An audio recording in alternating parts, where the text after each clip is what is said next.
The question of whether the real estate market is a bubble ready to pop seems to be dominating a lot of conversations, and everyone has an opinion. Stick around to find out what the experts have to say. And roll the intro.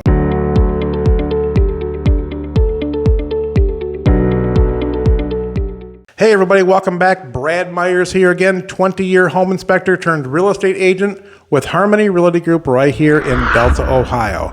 On this channel, I like to bring useful information to home buyers and sellers in and around Fulton County, Ohio. And today I want to talk about this so-called real estate bubble that everyone thinks we're in. But before we get started, if you like my channel, please subscribe down below and tap on the bell so you're notified of my videos that come out every week. And if you like this particular video, please give me a thumbs up. Okay, so like I said before, there's a lot of opinions floating around out there on whether we're in this so-called housing bubble.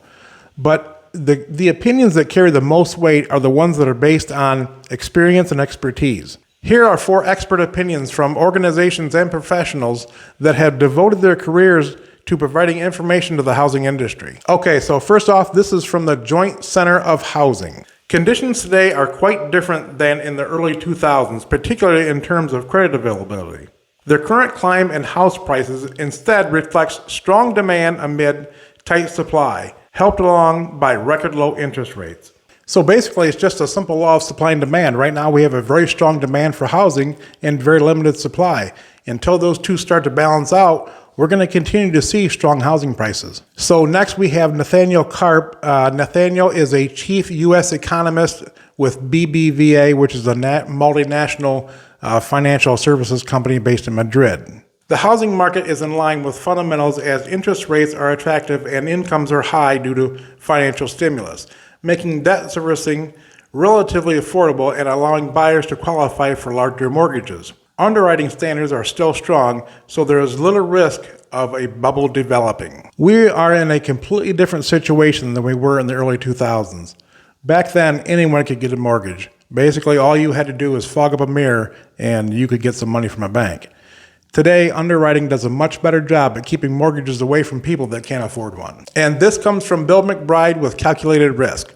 It's not clear at all to me that things are going to slow down significantly in the near future. In 2005, I had a strong sense that the hot market would turn, and then when it turned, things would get very ugly. Today, I don't have that sense at all because all the fundamentals are there. Demand will be high for a while because millennials need houses. Prices will keep rising for a while because inventory is so low. So basically what he's saying is the fundamentals are there to keep mortgages away from people that can't afford one. And then finally we have Mark Fleming, chief economist at First American. Looking back at the bubble years, house prices exceeded house buying power in 2006 nationally. But today, house buying power is nearly twice as high as the median sale price nationally.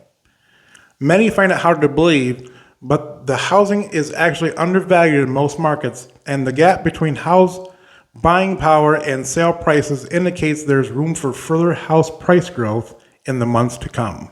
So the bottom line is all 4 are saying that we are not in a housing bubble and we're not heading for a housing crash like we did in 2008.